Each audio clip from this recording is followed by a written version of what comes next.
Well, good afternoon, everyone. Hope you're having a great day. Let's go ahead and make sure you all can hear me. If you would please type the number 1 in the chat box, let me know that you can. For those of you that are joining us for the very first time, 1 for yes, 2 for no makes life very simple. Oh, man, they're going by so fast, can't even see them. Let me open this chat up a little bit bigger. Thank you, thank you, thank you. Hey, Don, good morning. Brenda, good morning. Hey, Helen, good morning. There you go, Patty. Afternoon, Jim. A little bit of everything, right? A little morning, a little afternoon. Yes, camera is going on now. All right, let's do that. And make sure it was off on my recording software first. Ta-da, I'm here. It is a live on location event. So as we get started, keep in mind everything we look at is for education. Nothing's meant to be advice or recommendations. If you find something you like, anything, make sure it fits your own personal risk profile and risk tolerance. All right, well, welcome everyone. I hope you had a great weekend. Well, here's our agenda for today. We do start each power hour off with our agenda. We're going to go to our follow us page. We'll get into today's trade. So whatever trades you've done, they can be today, they can be over the last couple of days, funded, not funded, win, lose, draw, it doesn't matter. Enter them in because there's reasons for this. There are from a psychological reasoning of why this is done. It's not to beat up on you because you lost on your last trades that you did. It is that you're putting it out there and you're showing that you're trading and you're doing the things you're supposed to. So sharing is caring, right?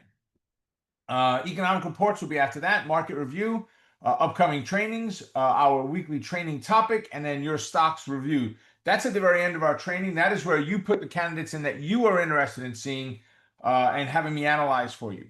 All right. So let's jump in. So here's our follow us page. But we put a ton of material out every single week. I was in the office last week with Sean. We shot, I want to say 16 videos for various platforms. And then we did the short form videos like TikTok, Reels, Instagram, things like that. We did 15 of those. So we have a tremendous amount of material that goes out every single week. So whatever, you don't have to subscribe to all of them, whatever platform you absorb content on, hopefully you're following along with us on there. All right, today's trades. What did you do? Drop your trades in today. What trades did you do? I want to share, while you're getting yours ready, I want to share with you first from last week. This is what power option plays look like last week. All right, and when I say last week, you're seeing everything on here, right? So this is, I think that's all right there, right? All right, so that's one too many. So this is last week. Amazon, Goldman Sachs, MasterCard, Meta, and Netflix. You can see our biggest loss was $78. Our biggest win was $390. We're up $526.50 last week in our non-funded account. Folks, this is not about, on this account, this is not about crushing it every single week. Do we have good weeks? Yeah. The week before was 1,200. The week before that was 8,600. The week before that was 900. And the week before that, oh, I missed it right there. We lost $156, right? That was on one trade on Coinbase, okay? So bottom line is, though, right now we've got 81,432 in closed P&L for 2025, right? So overall, very, very happy with what our numbers look like. All right, let's see what you guys got here. Patty said a little game, but better than a cost. Chipotle Mexican Grill up $110. There you go. Patty, you can take the family to Chipotle now for $110. There you go. But good job. And you are right, Patty. I agree with you 1,000,000% on that. Stephanie said $600 LP on one contract, I guess. Goldman Sachs, 600 IP. I'm not sure. Maybe I'm reading it wrong. On Goldman Sachs, $155 cost in that trade. Okay. Brenda said $23,000 SPY. $23,000 on SPY today. One trade, 1 minute. SPY is a good trade today, Brenda. I did one. $600 was the cost of the put. Okay, got it, Stephanie. Thank you. LP long put. Okay, got it. So that was one of the candidates that I did today. One of the trades I did today was on SPY, but let's kind of go through. So Broadcom was the very first one. What did Broadcom do? It gapped up. Yeah, but Rob, it didn't come to a key level. It had a gap. It broke above. It was too far away. Guys, there are trade setups that I do outside of what I teach just alone in Pop. Normally what I do is I focus only on those entries and nothing else. But I put a video out on this, and this was called the high volatility switchback trade, right? So we weren't at a switchback, but it's the same concept of how we traded. We gap away from where we were, our key levels, we gap away, we broke above, retested, and bounced. If we go and look at Broadcom today on a 5-minute chart, we broke away, we retested, we bounced. What a great setup. So on Broadcom, we were in about 246 and a quarter, and right now we're at 247.85. We're well out of this trade. And you will learn that Wednesday night in the micro day trading strategy that I will be teaching, right? And if you're not familiar with what I'm talking about, guys, there are techniques that I have not talked about, I have not taught, and I will not be using these anywhere else. You will only see them inside of the micro day trading training. I will not be adding them to what we do in POP. But if you are in POP, this will dramatically, potentially, how about that? Dramatically enhance what you're doing with your results right now, right? Because we're going to learn to lock profits in much earlier than waiting for our targets to be hit, right? We're going to use various techniques for doing that. But this was a great setup today. Out of that, more like 248 or so, 249, somewhere like that. But overall, even if we got out right now, we're up $1.50 on this position, on the stock price. So not too shabby whatsoever. Next was Netflix. Man, this was a great one. So Netflix, we had a gap down right to the 100. We stretched below 8 moving average confluence. We bounced. We get above the 1205, and that's what I'm looking for. What does the 1205 do for me? We get above, we fail. We come back, we retest, we bounce. We take a little bit of heat in there, and we're in at 1208 on this position. We're in at 1208. This right now is sitting at 1216. Also out of this trade already, but if it was at 1216 and you got out right now, that's an $8 move, 70 delta. Forget about gamma, which is rate of change of delta. Forget about changing the delta as the stock goes up, the delta increases. If you're at a 70 delta on an $8 move, 8 times 7 is 560. You're about $4.50 on this position right now on Netflix for the day. One contract, $450. If you did 10 contracts, you're up $4,500. It's a great trading day for you. Netflix, still one of my favorite companies to trade. And then SPY. So SPY, we opened up down a little bit. We failed and we bounced. Okay. So we got 8 moving average there. This was an aggressive entry for me. I just did one contract on it. So you could see on the 5 how we came close. If we go to the 1 minute on SPY, we closed, that sucker closed pennies away. This is 585.26. We closed on that big dark candle at 585.29, 3 cents above. So we closed right there. We bounced, and the rest was history. Once again, not still in it, but if you were, and I got in this one at 586 quarter. Right now it's at 589 quarter, we'll call it. So that's $3 move. You're up about $2, $2.50, 2 1/4 on this position right now. So not too shabby. Not too shabby at all, right? So good trading day so far today, right? And congrats to those of you on your trades. Brendan, it looks like you're back to big numbers again, which is great. I love seeing your P&Ls on your setups. And again, everything here, Brenda's, mine, everybody's is all non-funded, right? We talk only in non-funded trades. Doesn't matter, good, bad, or indifferent. And you got some kudos in there, Brendan. Kudos to everybody for the trades that you were able to do today. Big, small, it doesn't make a difference. You're out there doing it, and that's really what counts, okay? All right, let me go ahead and bring us back in here. And let's go look at economic reports. So we're going to go over to Forex Factory. Let's open this up. All right. Lots of red this week. And there are yellow. I just don't have them highlighted. I don't want to see the yellow. Right? It's just too many things to look at.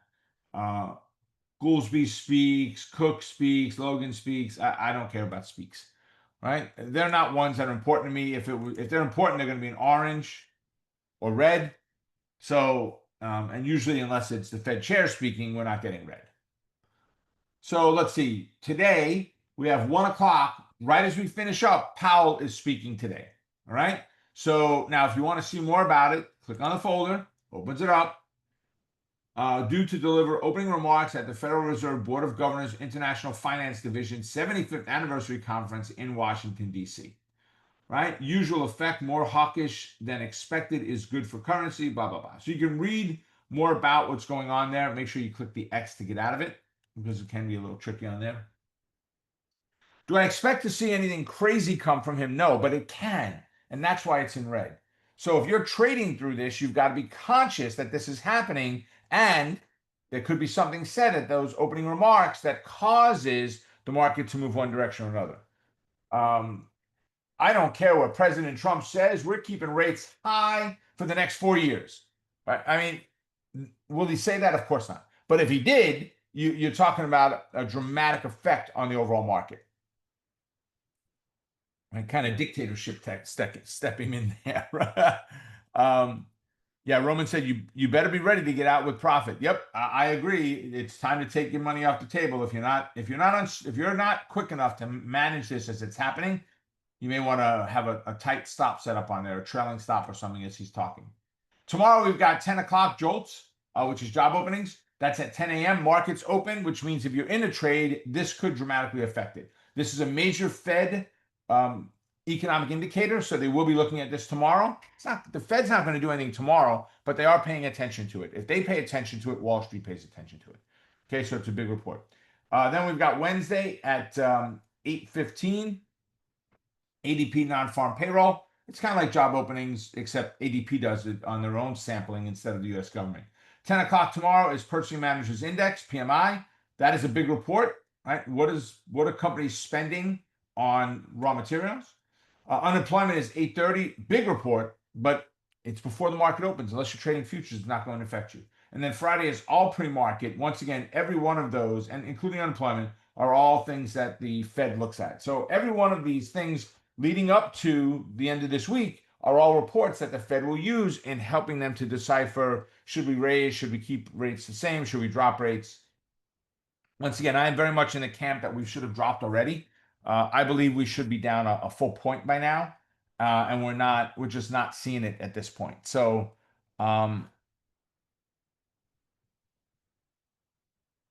Jim said Forex at 10 a.m. today, ISM manufacturing reports the S&P 500 did move when the market was open. Well, at 10 a.m. Yeah, so I just didn't go over that because we had it already passed, Jim. But yes, markets open, you could see a move. And I guess Jim is reiterating, and I appreciate it, Jim, that report at 10 o'clock came out and the markets moved based on that information. So it's rock and roll time, folks. You gotta be willing, ready, willing, and able to jump in when needed and do what you have to do. Trading is not a spectator sport. Trading is an active sport. You consider yourself a linebacker on the football field because you need to move and groove. You got to get out there and do your thing because trading it's not about just investing is a different story. Sit back, watch, wait, think, analyze, talk to this one, reference this. Yeah, that's great. If you're talking about trading, decisions have to be made and you've got to be able to make that quick split decision based on what you see happening right now in the overall market. Yep, Jim said it could happen is what I was pointing out. Exactly, Jim. Market review. So let's go take a look at the S&P 500. So we've had an interesting move in the S&P. So if you look at, this was Friday right here. Friday, Thursday, that would be Wednesday, that would be Tuesday, and this would be the previous Friday because we had a holiday on Monday, right, for Memorial Day. So we gapped up on Tuesday. Just an FYI, 3-day weekends usually revolve around a Monday off, Monday holidays, like Memorial Day. 3-day weekends tend to give a boost in the market that next day. Doesn't mean all the time. It's got a high propensity for it. Why? People are in a good mood. They're happy. They had an extra day off. They partied this weekend. Maybe they're still drunk. Who knows? Okay. But we tend to get a bounce on that day. And we got a great gap. Good news out that day as well. We got a good gap and run. We closed not at the top, but very close to the top. Okay. We ran up and put in another a higher high on Wednesday. We put in a higher high on Thursday.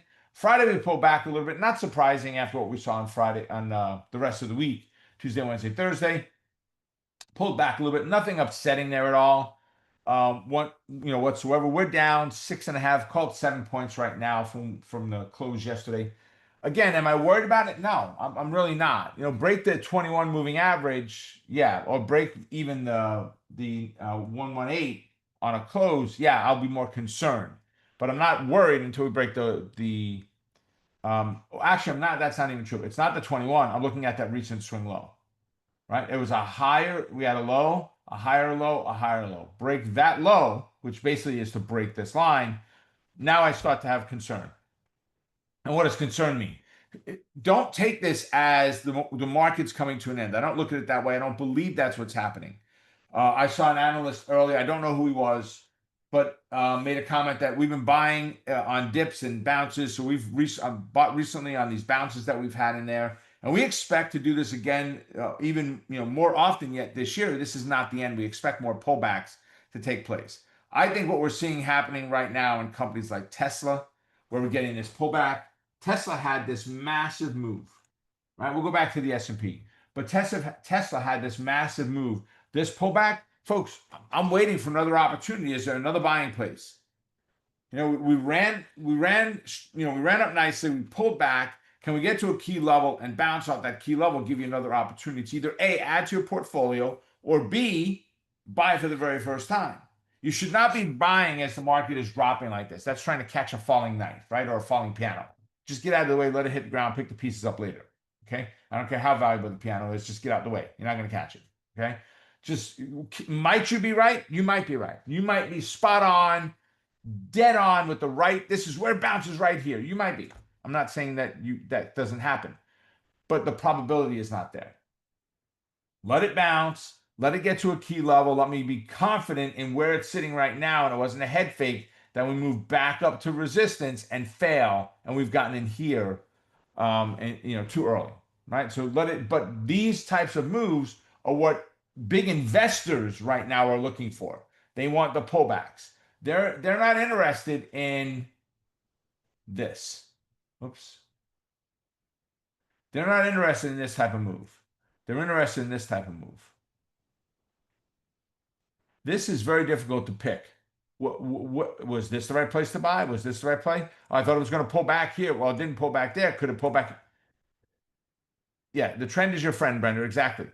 We want that. We want a forward advance and a pullback. A forward advance and a pullback. Forward advance and a pullback. And ideally, the pullback comes into a key level. Ideally. Okay. Gwen said I was only able to do one trade last week, and it was one that I didn't normally trade, so I had to find the ticker. Made $485 on GE. It was a scalp trade. Very nice, Gwen. Congratulations on that. Excellent. Guys, give her some credit for that, right? Think about it. It's a trade that Gwen doesn't normally do. Did it anyway, figured it out, had to find ticker symbols and everything else, did a scalp trade. Congrats on that. Yep, there you go. A bunch of kudos coming in there for you. And again, for everybody that's doing these trades, folks, everybody gets to be congratulated for this, right? And for having the guts to put it up there, especially when someone says I lost money on my trade, right? It takes nerves of steel, right? Guts to be able to do that or to do that. So congrats on that. All right. So I'm not too concerned with the pullback at this point on the S&P. We're in what? A sideways move. I don't care. I don't care. Do I want to see us fall back below this level right now? No. My concern is we did not make a new swing high. We did not get up higher than the previous high, which is the top of our fib, right? And we need to see that happen for that continuation move to take place. We are, on the other hand, coming into summertime. The expression is sell in May and go away, right?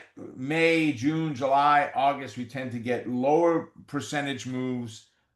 Tend to, not always do. I've had 2 separate years where August has been our best producing month in power option plays in our history of power option plays, going back 2008-9 when we first started.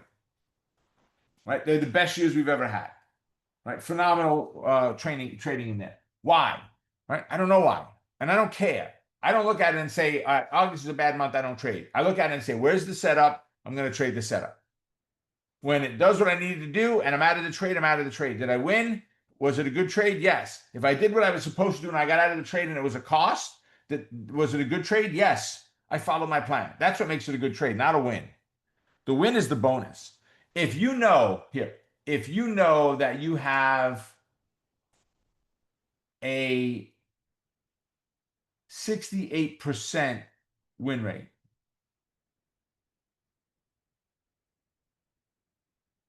What that tells me is you have a 32% cost. Some of you would like to use the word loss rate.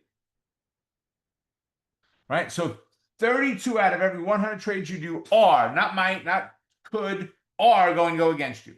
Period. Now, will your numbers vary over the course of that 100 trades? Might it become 69 or 72? Could it become 65? Yeah, it'll change. They'll fluctuate. Right? But if you know what your numbers are, if you know what you're doing there, right? And I don't have it all done on pop, right? I don't have the all the data calculated. I've been very lax this year in getting it all done. I only have up till February. But if I look at February, I know that I had an 82% win rate up to with January and February. 82%. And I was making $512 per trade on average. Right? And for the first 2 months of the year, we were up 40 grand. So if you know what your rate is, if you know you 85% of your trades or 85 of your trades out of 100 are going to be profitable. Now, doesn't say we made a lot of money on it. Said that we were profitable on it. 1 penny, we're profitable. Okay, it's not we made hundreds of thousands of dollars on one trade, or as a minimum, or it was a win. It was in the win column instead of the cost column, right? But if you know that going in, then when the trade goes against you, it doesn't matter. When your percentage starts going off, and normally you've got a 75% win rate, now you're down at 52. All right, something's happened. It's time to go and do what? It's time to go back and do non-funded trading. It's time to get back into batting practice, right? And hitting that ball over and over again until you can get your groove back again. Something in the market changed, something in you changed, right? Emotionally, there's a change, okay? Mentally, there could be a change. A fight with your spouse, your significant other, your kids, right? When my oldest daughter moved out, it was, listen, it was time, right? And when I say that, I don't mean that in a negative way. I told her she was welcome to stay and or come back if it didn't work out. But I don't mean, my wife would have killed me for saying it, but I did. Daddy's little girl, sorry. And I said, listen, you don't want to come back, you come back. But when she left, I remember for the next week, I was not in a good place, right? I was very down that she had moved out. And the funny thing was, she works all day. She's a nurse. She works 12-hour shifts. So I would only see her for an hour or two a day. It's not like we hung out all day long. And on the weekend, she was never there. If she wasn't, whenever she wasn't working, she was always out with friends, right? All of her friends are nurses, doctors, PAs, things like that. She was gone. So for me, mentally, I was in a bad place. Things happen in your life, and that was short term, right? When my youngest one moved out, it wasn't as bad. Kind of knew what to expect. I did. My wife was like, empty house, nobody else to clean up after. Thank you. She's very happy about it, right? 2 girls, again, daddy. Excuse me. I'm getting all choked up.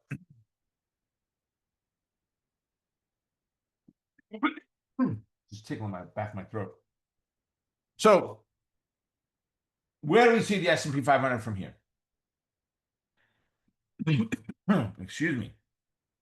This 58.66 is a key level, folks. That we did have a breakthrough. We pierced through it again today. It doesn't matter a little bit less, a little bit more. They both broke. That's all that matters. It broke. Could this be? Would I mind seeing another day or two of sideways move? I would not, because it'll put the 8 back at the 118 again, and then we look for our bounce from there. The next downside is the 21 moving average and then the 57.64, wherever the 21 is. That's our next downside. Whenever the 21 is from the previous day's close. So don't take it off of where it is right now, 58.11, 56. No.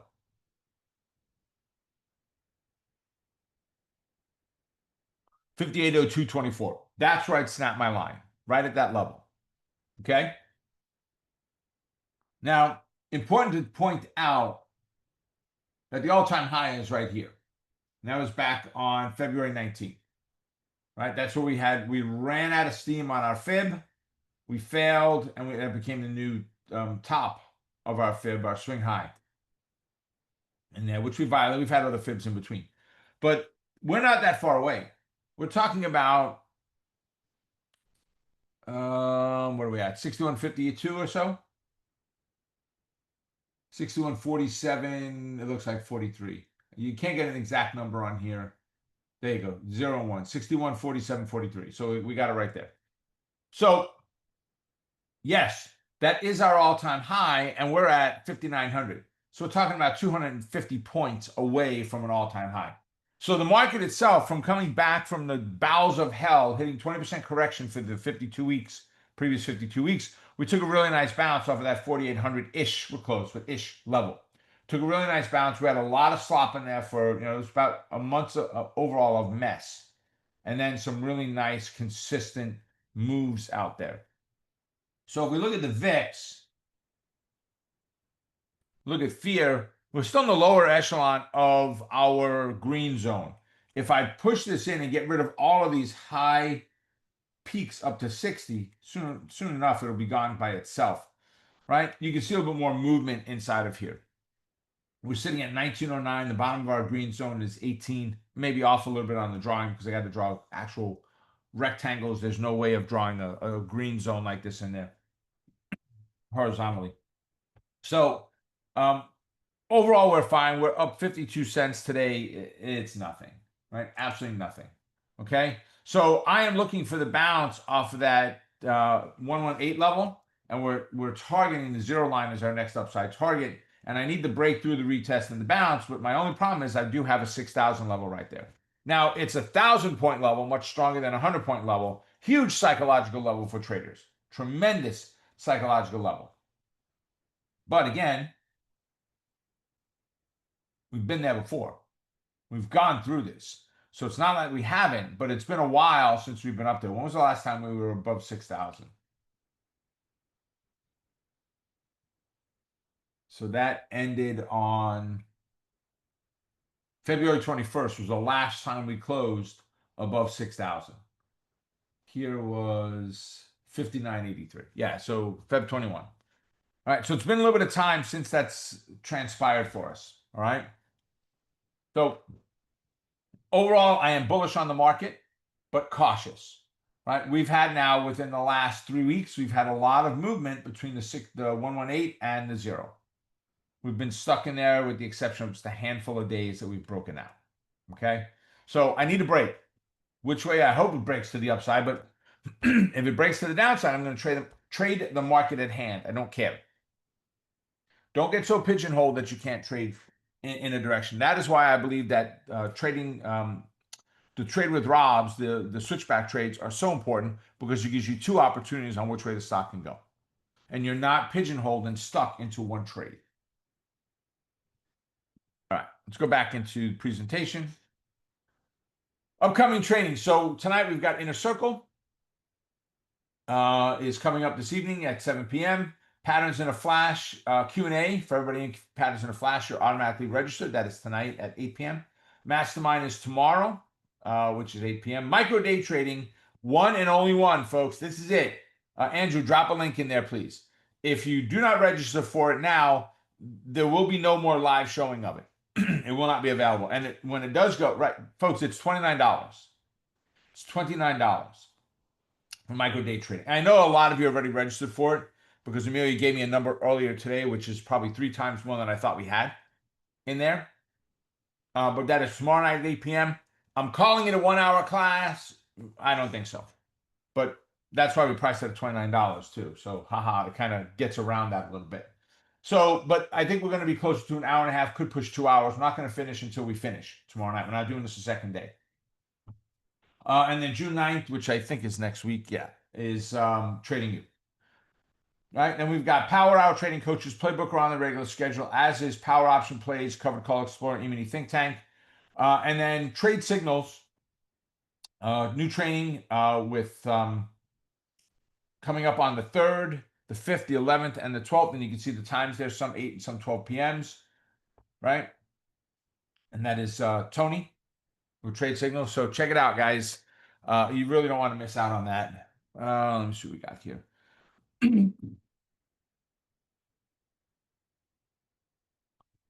Oh, there you go. Stephanie said lifetime registered. Good for you, Stephanie. Gwen said, Rob, I have a lot of questions. I'm a bird's eye view learner. Whoops. Things are moving on me. You missed it. Let's see. So understanding the bigger picture first helps me grasp learning much easier. So part of my question, number one, I'm trying to figure out the pop video benefit. Sometimes those trades entry dates are a day or two before the day you are sending the pop video for.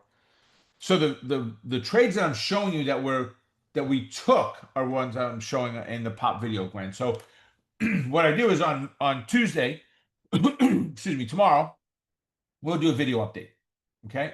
No, tonight, Monday. Yeah, tonight. Yeah, tonight. We'll do a video update this evening on Pop.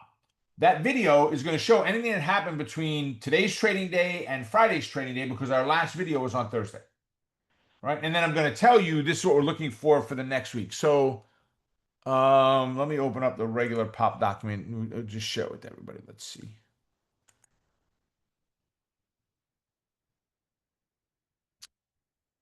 We'll just go back a little bit to one. Okay. So this is a previous one, right? So as I go through the video, when we get to the action plan, this is going forward. When we get to the trades that we closed out, those trades happened between the last video. If it was on Thursday, we closed Thursday night. I did a video Thursday night, and we do the next video Monday night. So we got Friday and Monday. So those 2 days, did any of the trades do what I said in here? So as an example, we had a couple of trades go off because they were not day trades. They weren't managed. Well, we had a couple managed trades also, but they weren't earnings, which is what we've been seeing mostly exclusively. Managed trade meaning we had an open trade. That was a swing trade. That was a swing trade. We were bullish on MasterCard above 577 aggressive, which means if it opened at 584, we're into 584, right? Bullish above 644 aggressive. Aggressive just meant the number of contracts we're trading. And then SPY was bullish with a pullback to the 8, take that aggressive, right? Meaning, again, smaller number of contracts. So, Gwen, I hope that helped answer that question. I'm figuring out what value that is to setting up the trades the next day, since it seems like it would have been good setting up 2 or 3 days ago. Yeah, I think you're just mixing up, Gwen, where it is. So again, you want to take for what's coming up now, and you want to take this page, the action plan, which you get a copy of every time I do a video, you get one of these to publish up there. And you want to take the action plan, and you're looking for the rules on this would be a day trade. So you follow the day trading rules on AMD. For MasterCard, you just put an order in to buy to open at 577. It's a market order. It fills at whatever the next available price is. Of course, it's non-funded, right? Same thing with Meta above 644. And this one, you got to wait till we pull back to the 8 and bounce. Okay. So this action plan is all meant to be what's happening going forward. The trades that were closed out, everything that's on what is still open trades, right? But everything that's on this page, that happened when the reason we closed these out, the entry was the 27th. So let me see, that was Tuesday. We did our last video on Monday. No, we did the video on Tuesday. We did the video on Tuesday. Excuse me. 28th, right? That was Wednesday, right? So these were part of what was in the video from Tuesday, okay? And so forth. I have to redo the bias and levels due to movement in the post and pre-market. Yes, you do have to redo bias in the after the post or pre-market, which is I do mine at night, and I have a guide in the morning. I have all my stocks set up on one page on TradeStation, and I can get a bias on all of them in 5 seconds by getting a quick look at what I see on the screen. But I do set them up. I do change them each day.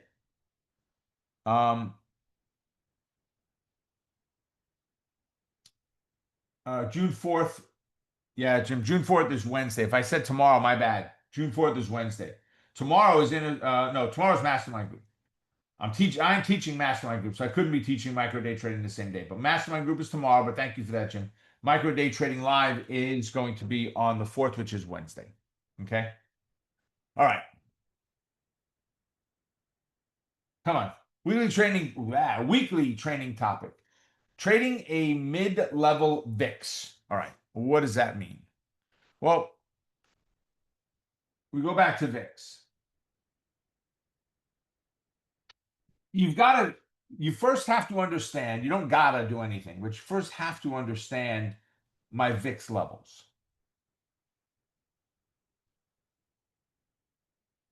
All right. So, and I scrunched it all down. Let me see if it'll let me drag a little bit.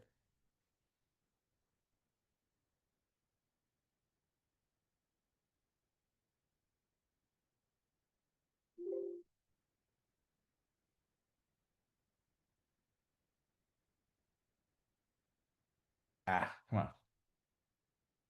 I'm just trying to make it a little bit bigger that you can see it. All right, we're just gonna leave it like that. It's good enough. Okay. So the yellow goes from 0 to 18, the green goes from 18 to 29, and the red goes from 29 up. I dragged it up to 125. It really doesn't make a difference. You could drag higher, lower. It's not something that we normally are up at that level anyway. Okay. So there's a reason for it, and this is because of my style of trading.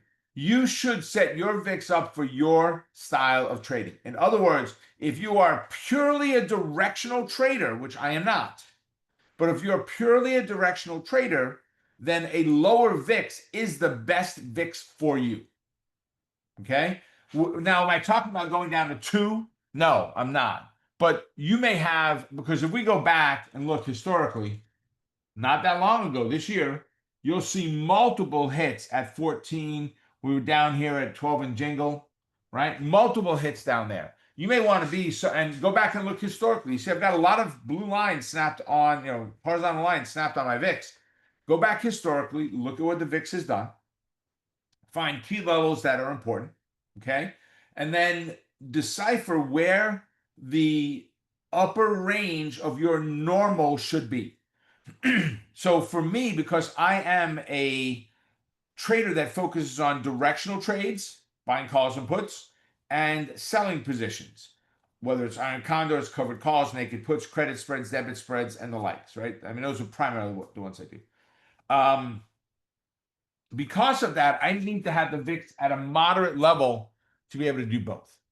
So if you're a seller, you want a higher VIX, but do you really want a VIX at 50 if you're a seller? Do this. Give me a 1 for yes, a 2 for no if you think a 50 VIX would be good if you're a seller.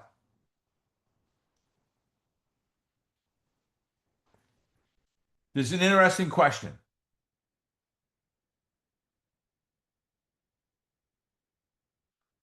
Not a lot of replies to it so far. Okay. We got a mixed bag. We got some ones, we got some twos. Okay. And I understand the reasoning behind not answering is the uncertainty. I don't know if it's good or not. Here's the problem. What does a higher, if you're a seller, what do you want to see? You want volatility, at least some volatility. You got a VIX at 14, 12, 10, 8. Man, selling is hard. Trip will tell you. When I was doing Cover Call Explorer, he'll tell you the same thing. I'm not sure if he's in here. I didn't go that far down to the T's. Trip's here. He'll tell you how many times, Trip, do you go through Cover Call Explorer when VIX is lower and even where it is now, and you can't get any premium on an option at all for a covered call, a naked put, even diagonal, it doesn't matter. Right? Trip wrote, ugh. Yeah, it's crazy how bad it gets. Okay. So just because you want a higher volatility, it doesn't mean you want high volatility. Right? You start getting into that 30 and above on on VIX.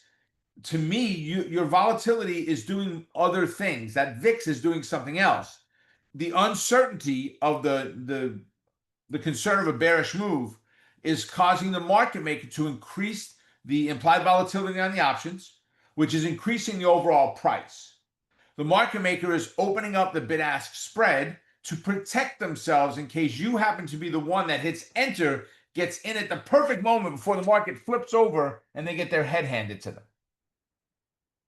Right? So they widen the spreads out. So for me, if you go too high, you're making a mistake. So if I were going to lay out a range, so I already said it, I'm going to jot it down. So we've got, for Rob, I've got 18 to 29. That is my normal range. And when I say that, I like seeing stock prices or markets in that range because I can get a fair mix. I might pay a little bit more for a call or a put option than if it was trading at 20, if it's up at 29, but I'm okay with that. It's to me, when we start getting above that 30 to me is almost a psychological level. If we go back and look, right? So we got above 30. And once again, you could just take my green to red zone, right? That's 29, close to 29, right? 29, 30, 29, 20, whatever it is, okay? It's 29. When we get above there, that happened this year, right? In April. It happened last year in August. Now keep going back, right? So didn't really happen. Well, let me see. This is 30 right there. Right? So that might have been above 30 right there, close.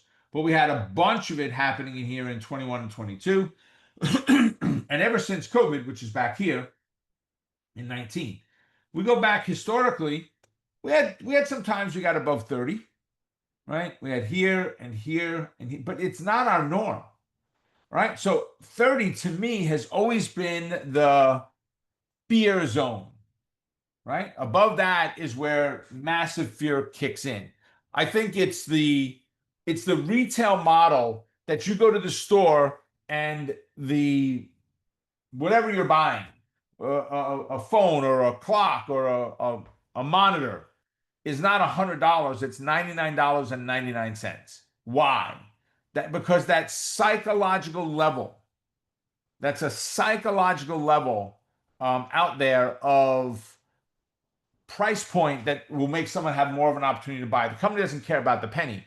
If they could sell just one more unit, they make a lot more pennies than what they gave away with going to 99.99 or 99.97 or whatever the number is versus $100, right? That 30 seems to be a psychological level. And once we get above there, market makers are definitely playing games with bid-ask spreads, with implied volatility, right? And it's just, and then on top of that, on top of all of that, if the VIX is screaming to the upside, if we start making this move up, just like we did here, the VIX is going higher. That means the S&P 500 is going lower, okay? The S&P 500 is going lower, and bid-ask spreads are getting wider, right? I said implied volatility is going up. And then this happens. And let's say that you had an option. It doesn't really matter what the stock was, but let's just say at this point, when the VIX was here, you had an option that was trading at $10. Okay? 2 or 3 days go by, and we're no longer at, let's say that the VIX level here was 54, right? And now maybe you're at 52 and a half. Okay? That option, that let's say you had a put option, right? This was a put. That's what it's not the $10 put there, but that's the value of that $10 put. The value of that put is $10. Okay. So here, 2 days later, 3 days later, that same put with very little move in the VIX is worth $6. Why? Because of what's called volatility flip. The market maker is being very cautious as that VIX is increasing. They're widening spreads, they're increasing implied volatility. When the market, now it's overvalued, everything is overvalued. So the market maker can't leave it there like that, because if the market flips, I'm going to sell overvalued all day long. And I'm going to take in that premium because the market maker is paying me way too much. So they're going to do what's called a volatility flip. They had the volatility pumped into the VIX on the put side, right? On the puts, because of the VIX. They had it pumped in the VIX. They had it pumped into the puts. And as the VIX rolls over, they're going to pull it out of the puts and they're going to dump it back into the calls. And they're going to raise the volatility on the calls. Because as the VIX is dropping, the market's going up.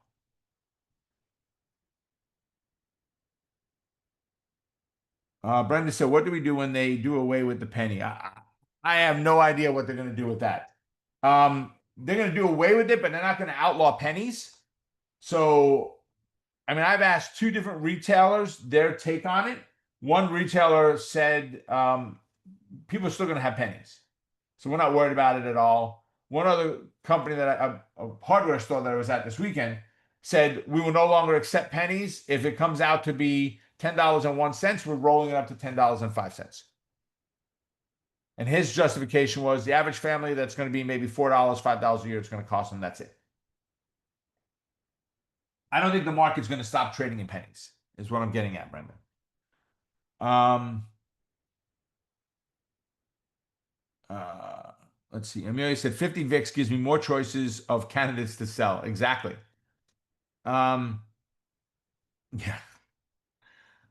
Okay. So, guys, how do we trade it? Find your range. Where's your sweet spot? If you're a seller only, maybe you want to be in, and again, this is ideal. Maybe an ideal range for you is, and I'm making it up, okay? But maybe an ideal range for you is 22 to 30, okay? 20 to 30, whatever the numbers are.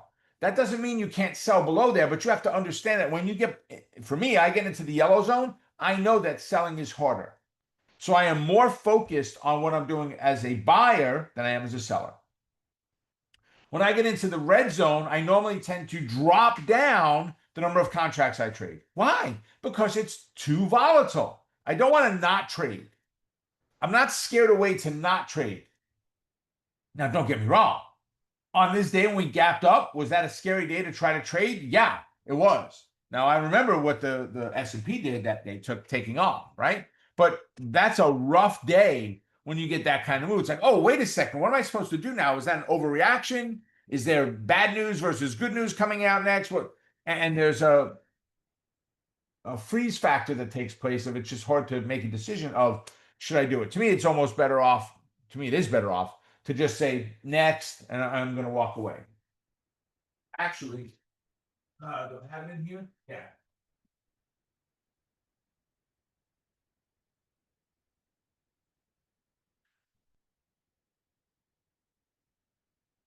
I don't know if you could see it, and it's backwards, right? So I really can't help you with that. But it says the most important word in the trader's vocabulary, next. Right? So, guys, get really good at saying next. Find where your zone is and trade in your zone. You get outside that zone, make adjustments to it. Is it too volatile? Walk away or cut the number of contracts down. It gets down too low, you know it's going to be harder to find trades in there. Awesome. So look for higher volatility stocks to do it on, and if you're selling, and not low volatility stocks. You're not getting away with U.S. Steel and the low volatility trying to get a naked put or recovery call. It's just not there, right? Would a company like an AMD be there? Very possible. You still may have some really nice premium in there, right?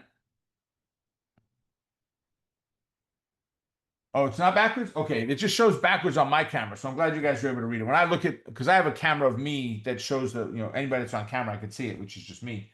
And it shows it backwards in there. So I'm glad you're able to see it. So it does a switch watch there. Flips it around. Okay. Let's go back in. And now your stocks will review. So folks, this is not about me, this section. This is about me trying to help you.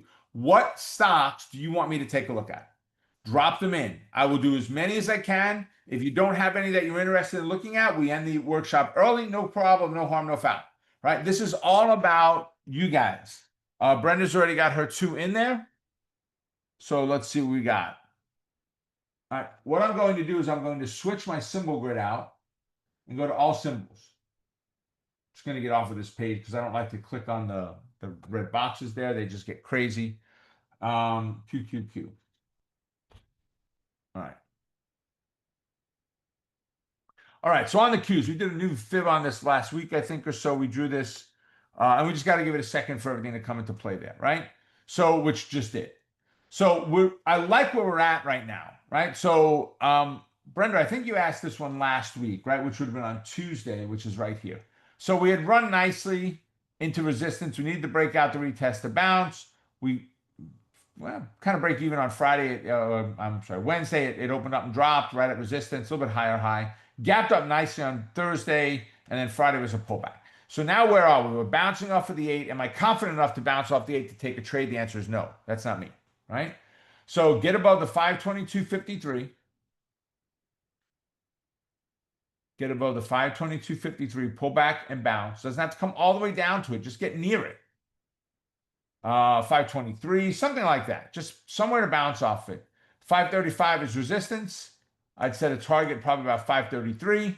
So you got about $8 or $10 move on your stock with a 70 delta and a gamma. You're probably looking at a 78 to an 82 delta by the time it's all said and done with the gain in delta because of gamma.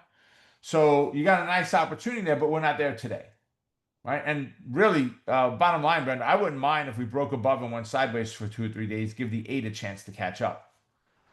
This is so. What am I doing here? Most people are looking at, I need to trade today. I'm looking at it like chess. And I'm not a very good chess player. I can play and I might get 1 or 2 moves ahead of my move. That's it. My brain doesn't work more than that. But right now, I'm playing chess. I'm not looking at today. I'm looking at what else can I do? What about over the next couple of days? Where does this set up? Right? Lots of different things happening in the background. I had a conversation with one of probably my best friend in life ever this weekend. And the conversation, he was saying, I'm kind of like, we were talking about something to do with business, but he said, I'm kind of like thinking like you now.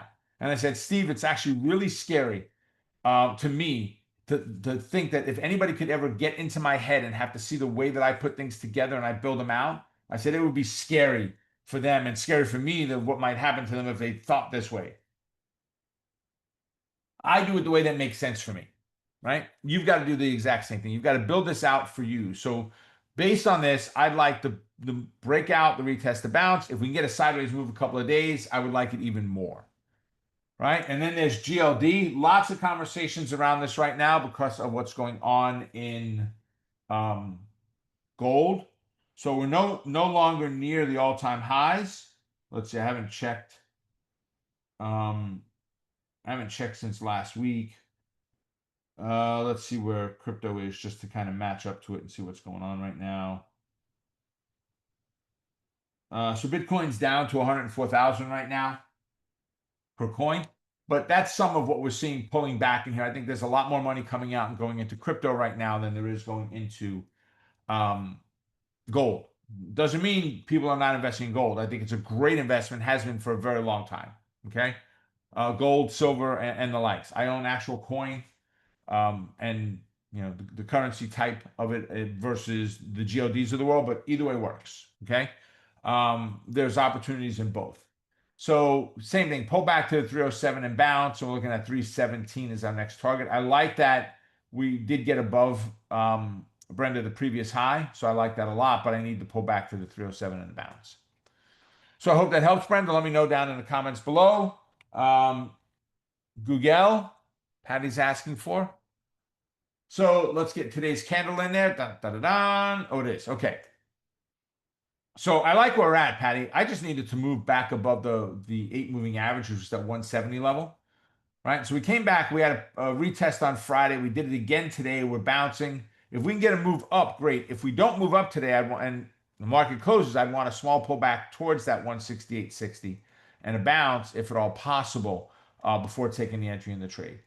Could you wait for the move above this? Could you say moving average is at 169.83? I'm going to wait to 170 and a half to get in. Yes, you could. Right? Just be cognizant of how much room you've got above head is not that much. It's $4 or $5, $6. That's all it is. Right? So just be careful to the upside there. But I like it a lot, Patty. I own Google long term, so I'm a big fan of it. SMR. Not one that I normally trade, Audrey. So let's take a look. So I would not normally have fibs on stocks this price level. So let's do this. Let's go ahead. We're going to back up. I'm going to draw a fib in here. I'm going to pull that sucker out. More than likely, I need fibbits in here. Yeah, $5 is my fibbit. So we're at 32 to 38. So we're going to add in a 26 to 31 is 6. Okay, we're going to add in both a negative 136 and a 118. Okay. So I like the pattern of where we're at. The 8's a little further away from the 31.97 than I like. But if we can get the move up above that 31.97, Audrey, retest and bounce, then I'm all for it up to that 35.38 level, right? Technically, because Jennifer just typed in that SMR is up due to lower regs on smart small nuclear. Okay. So news basically is what we're talking about. Got it. Yeah, and it's made a nice move from 16 to 35, right? So it's had a nice move in there. The question is, it's all been straight up. This pullback is its first real test. Can it bounce and get above the previous high? If it can, I'd be very excited for it. Okay. I hope that helps on that one there, Audrey. Jennifer's asking for Meta. Oh, oi, I love it. Right, look at the move today. Right, great move, $16, $17. I need to break out of the 663 tomorrow, retest and bounce. Nothing to do on it today any longer. If you're not in, you're not in. There's nothing there, right, for now. But we are at a slightly higher high than we did off of this fib, which is great. All right, so as Meta, Netflix, I know just so many people kicking themselves that when Netflix was at $500 and $600, they didn't buy it. Um, so it looks like today might have been another all-time high, right? You see nothing back here. Okay, that's better. So this high here was 1215.91. Today's high is 1217. Yep, so we got a new all-time high today. So that 1205 is the level, right? Pull back, retest, bounce. 1251 is resistance. All right. And then Coinbase.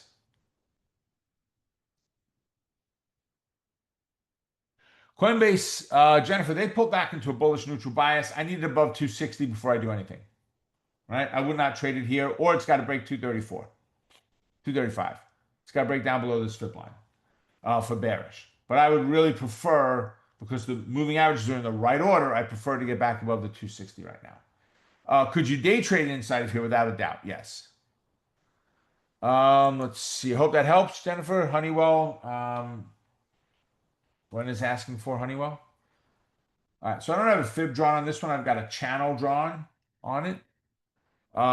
Once we get a failed pattern over here, good V top, we'll probably look to switch this over to a fib, but we don't have it just yet. So I got nothing really to work off of because I don't have any real good fibs anywhere. If I draw this fib in here, it's already violated. It's gone. If I draw this fib down here, we've already violated. Maybe. Let's see.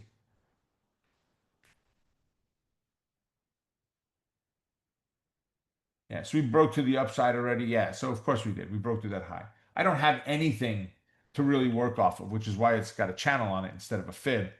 So get above the 230 level and bounce, retest and bounce, and 239 is the upside. But I got nothing for you. Sorry on Honeywell, Gwen. And then JP Morgan,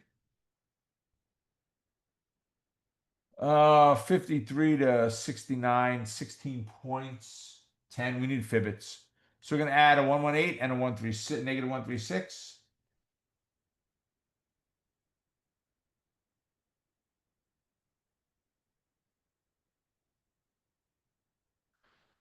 Okay, so we're pretty close. I like this 261.57 level. If you can get the key bounce off of there, 269.5 is resistance for it.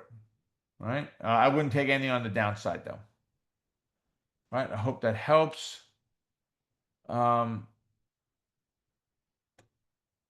All right, let's keep going here. So Mark said, how about this, Mark? CVX. Mark said, would you trade CVX? It's on my list, but moving sideways now. So I can't tell you if I would trade it. What I can tell you is what I see and what it would take for me to decide to take a trade. For me to say, should you take it now? I can't. Not that I don't want to. I can't legally say it, right? Because I'm not licensed to do so. So, with that being said, your point, and I'm glad you wrote it this way, right? Your point of it's going sideways, would I take this trade setup? I am not a believer in this kind of sideways movement, and it's a chop. If we were moving consistently between two fib lines, whole different story. We're all over the place. So we kind of make it up, we don't make it down. You know, so the answer is no, I would not. Um, and again, I'm not the early person to say, "Oh, let me jump in and go long on this one because I think it's going to go higher." Um, Chevron, big company, right? And if you're ever struggling of who else is in the same sector, if you're using Omega charts, if you see where CBX is here, they're in the energy sector, they're integrated oil and gas subsector, and here's all the other stocks in the same sector. Well, I recognize ExxonMobil, right? ExxonMobil looks just like them. I recognize British Petroleum, BP, same pattern, right? So energy, this is an energy problem. This is not a Chevron problem. So the question you've got to ask yourself is, do you want to jump in early to trade this to the upside? I think with some of the deregulation from Trump that we're looking at, some of the additional drilling that is going to take place here, if he's actually able to prevent any future president from stopping the drilling, saying you can change what he's already come up with. If he's able to make it that kind of law, I think for the short term, you're gonna see a lot more drilling and a lot less price increases happening. So you're gonna see the Chevrons and Exxons making less because there's a lot of people out there. The same friend I talked about, Steve, he owns interest in oil wells. But until oil gets to $80 a barrel, it's not worth it for them to drill. They've got these tail end type wells that Chevron has already drilled them and dug out what they can. It's not worth the 25 barrels a day they get from it for them, right? So they sell the leases off. He owns part of those leases, and until oil gets to X, whatever X price is, until it gets to that price, it's not worth it for them to drill, right? So all this deregulation to them is not healthy for what his group looks at. Netflix keeps climbing all-time highs. How do you think where it goes next? I think it goes up. I do. I think it goes up. Jennifer said, if you want to buy Chevron, I think oil and gas prices will go down. There you go. And I just saw that, Jennifer. I had to scroll down to get to those questions. One last one. Stephanie put in Goldman Sachs. If I missed one, I'm sorry, folks. Lots of comments in there, so I was trying to catch all of it. All right. So Goldman is tricky right now, right? Goldman is tricky right now because we're between the 8 and the 21. We've got a 100-point level in there with the 596. I mean, that blue zone, we're in Yuckville at this point. And even if we break above, watch, even if we break above the 8 moving average,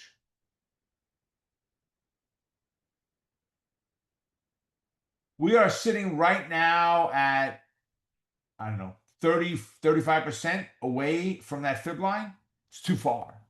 So to get above there, now I've got all this way back down here to 592 or so, 593 for my stop, and I get in around 603. I got 10, 12, 14 point risk trying to make $6 or $7. So it's tough, right? So, Stephanie, to me, sideways move would be great. Let the 8 moving average come down, slight increase in price within the blue zone just above. I'm fine with that. Let that happen for 2 or 3 days, get things more aligned, and I think you'll have better opportunity as a potential setup. All right? Excellent. Good training today, everybody. I hope you enjoyed it. I hope you got some good information out of it. I truly do. So with that, make it a profitable day. I'm going to leave the room open a couple of minutes. My team's going to stay in here. Andrew dropped some links in here for you to get into micro day trading. I know some of you already have done it. I can see them come across on my email. I get a little pop-up that says somebody just bought it. So thank you for that. But guys, listen, at $29, how can you possibly go wrong? We're going to go into it. It's an entire trading system. It's not just the exit. It's not just the very exit of what I do. I'm going to teach you the identify, the enter, the manage, the exit, standard exit. And then we're going to go in and we're going to dig in to the last month of trading of what stocks have done and how do we trade those with the micro day trading technique instead of holding on to try to get to your next resistance level, which to me has become a problem as of late. So, all right, go ahead and get registered. I will see you all on our next update, folks. Have a great day. Bye for now.